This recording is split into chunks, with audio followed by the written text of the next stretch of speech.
I wanted to say why I became a Seventh day Adventist. I became a Seventh day Adventist because I read the Bible over and over from Genesis to Revelation several times. After the second, well, even the second and third time, I was remembering what it said in one book, and I remembered how it said pretty much the same thing in another book, and then I would read the New Testament and understand what Jesus and what Paul was saying based on what the Old Testament says. And so the Jesus of the Seventh Day Adventist people is a Jesus from in the Old Testament that is the same Jesus that is in the New Testament. And you bring those two things together, the Bible complete, and that is the Jesus. He's the Jesus who created this world. He's the Jesus who came and died in the New Testament, Matthew, Mark, Luke, and John. And he is the same Jesus that has been foretold since the beginning of time that he would come back and take us home with him. He will return, and we're waiting for that return. And I actually see that this world in my lifetime has become so bad because we have fallen so far away from Christ, from our moral compass that is given to us through the Bible, that has been given us to us through His commandments. We have fallen so far away from that we're no longer a godly country. We are actually not in God we trust. Nobody believes in God nowadays. You can talk to people and they'll say they're atheists or there's another one, what's it called? Agnostic. They'll say all kinds of stuff. I don't believe in that sky God, and they mock God in their words like that. But and for me, I can tell you that I have became a Christian because I was so badly lost that I was looking at two things: well, either death or imprisonment, and Satan had me trapped deeply in his trap, and I couldn't get out. And I kept begging God. And you want to know something? Sometimes God will perform a miracle, and He'll get us out of situations. He got me out of the situation I was in countless times. But then the healing process of what I was and how I got out of it was a miracle in itself. And he took me away from that, and as a result of that, I can tell you, just like it says in the Bible, it says we love him because he first loved us, and that is my case. I love him because of what he's done for me, because of his grace and mercy, and I keep God's commandments. Next thing you're gonna say, or next thing that these ungodly people say, you're legalistic. I'm not legalistic at all. I follow Jesus's law and commandments the best I can. And when I make a mistake, I say, Lord, please forgive me. I'm sorry. And I get up and I thank him, and I know he's forgiven me, and I try again. And I love to wake up in the morning and have my morning devotion, because now, opposed to my life before, I've got peace and joy in my heart. I've got a happiness that I've never felt before, and I got to I thank God in my heart because of what He's done for me. That's why I'm obedient to Him. I'm going to use legal terms. Obedient. Oh, you said it, Dad. No, we love Jesus, and so we want to follow Jesus. We want to obey Jesus. We want Him to be happy with our actions, transformed in the renewing of the heart. Don't get the terms mixed up. We're not legalistics.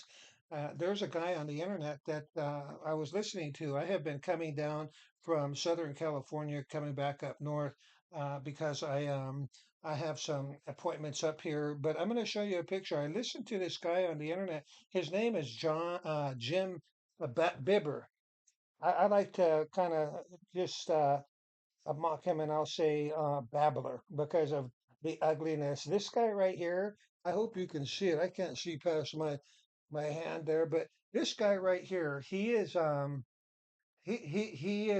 guard dog. He is standing in the way of heaven, at the gates of heaven, and his goal is to keep you out of heaven. I heard him on a podcast, and he said, "You are not going to heaven."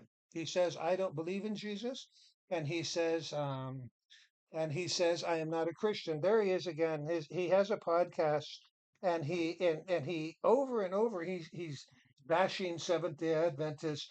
And if he's a Christian, he would not try to keep people out of heaven. It's not for him to judge. As a matter of fact, I've been to a lot of churches. I've been to Catholic churches. I've been to Baptist churches. I've been to Pentecostal churches. I've been to a lot of different churches. I've been to the Seventh Day Adventist church. I've been to Seventh Day Adventist churches all over the United States.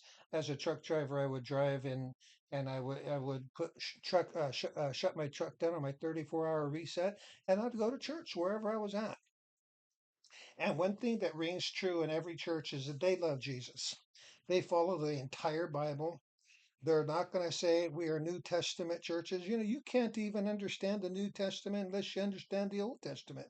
That's what the confusion is today. We are the New Covenant Church. We read the New Testament.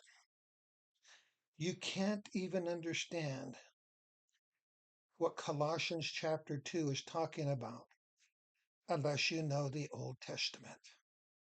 You can't even understand the end time events unless you read the Old Testament. Primarily, you can find that in Daniel and bring revelations together and get a better understanding of the last day events.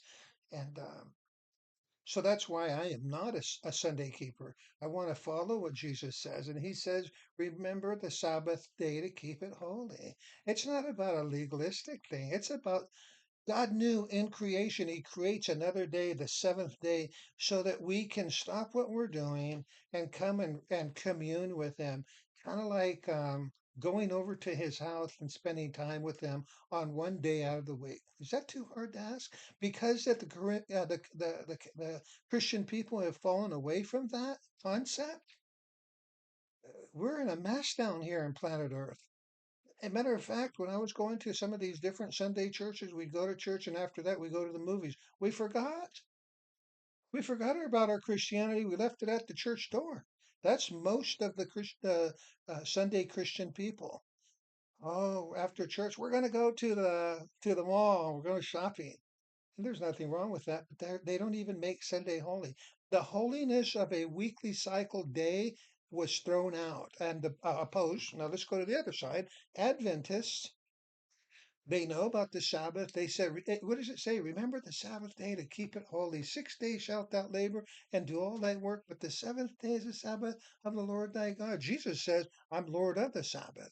He also says, think not that I come to abolish the law and the prophets. No, I came to show you what it's really about, and that's what he did. He also went to the synagogues on the as it was as it was his custom. Why? Because he was a Jew. And then you have the Christians today. Well, they went to church on Sunday. It's for the Christians. No, it's not. You cannot change God's law without showing me in the Bible that God obliterated the fourth commandment and in place put another one. You can't do that. It's not in the Bible. Well, they met on Sunday and you look on this verse and look on that. Well, guess what? Go to the Old Testament. They went to church for different purposes and reasons every day of the week. Read it. It's found in Exodus, Leviticus, Numbers, and Deuteronomy. Go back and read those four books, and you're going to find it. I'm going to read something to you because it's so important. This is one of the nuggets, one of the most powerful nuggets that I found in the Old Testament. It's found, I believe, in Genesis chapter 26, verse. Look what it says right here. Genesis 26, verse 5. What you're going to find in Leviticus, Exodus, Leviticus, Numbers, and Deuteronomy are you're going to find several things. You're going to find his charges, his commandments, and his statutes, and his laws. You're going to find the Ten Commandments in Genesis. Just read Genesis. But look what it says, Genesis 26, verse 5.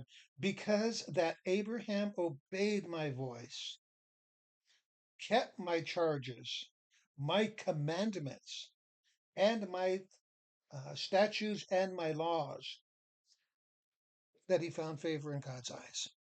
Doesn't say that part. That's what it's going to say. But read it. Go back and read Genesis 26:5.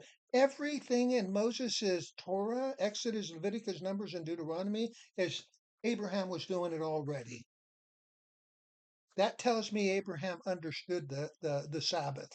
That tells me that Abraham kept the Sabbath day holy. We can go a little bit farther. Matter of fact, I'm going to take you all the way to Genesis chapter 2. This is the Sabbath according to creation. Thus the heavens and the earth were finished, and all the host of them. And on the Sabbath day, God ended his work which he had made, and he rested on the seventh day from all the work that he had made. And God blessed the Sabbath day, the seventh day, I'm sorry, and he sanctified it because that in it he had rested from all his work which he created. Now, let me tell you, did God need rest? No, he was showing us an example of what we need to do. We're human beings, we need our rest. And then you're going to have John Bibber. You can find it in one of the, oh, you're sleeping Jesus. Oh, you're sleeping God. That is a mockery against God. That is not the Holy Spirit. Our God was demonstrating to us what we need. He created a new day, a seventh day for us to come to Him, spend time with Him, so that we stay godly, holy in front of God. It doesn't get any more clear than that. But without the Holy Spirit, you're going to start mocking like Mr. Jim Bibber. You're going to start mocking God, and you're going to definitely start condemning God's people. We're all God's people. I'm going to put his picture up again. Satan comes in many different ways and many different faces.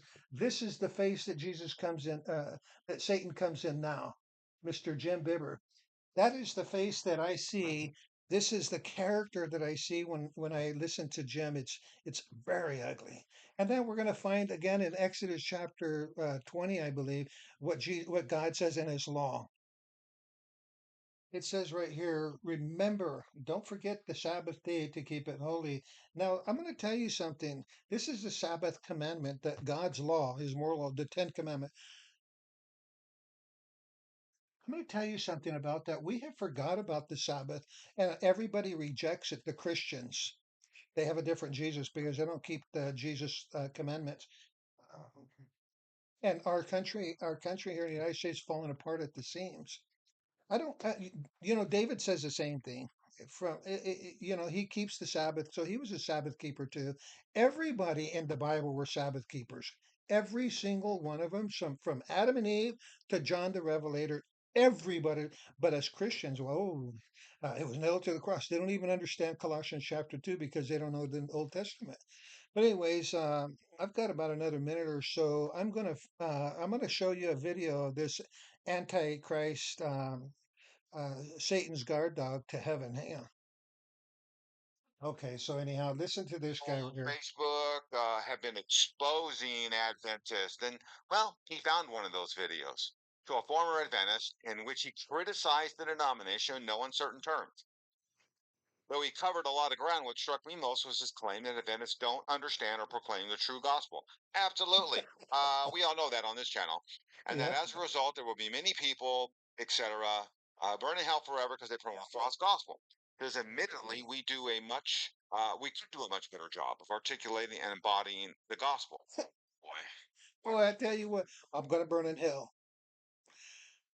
You're talking about a man who loves Jesus, who has studied the Bible word by word from Genesis to Revelation, who loves to go to church on a weekly basis and start my entire week over until Friday evening and Sabbath, and then worship Jesus again, and then do it all over again until Friday evening, and then it's Jesus time. This is my lifestyle, and I'm going to tell you something. I talk to a lot of Adventist people, and that's what Adventism is about, studying the Bible from Genesis to Revelation. I've never met a group of people who understand the Bible more deeply. And because they understand and follow the Bible more deeply, these people like John Bibber or Jim Bibber, they don't know the Bible to the point where they ridicule us because he doesn't understand the Bible himself. And so he nitpicks, finds, and looks for every little thing he can that's so off base, and then lies, and then keeps it. And then he thinks he's going to be the guard dog of heaven. You can't come in. That's Jesus's job. False claims, that's what Satan does. False accusation, that's what Satan does. I just can pray for this man and Colleen too.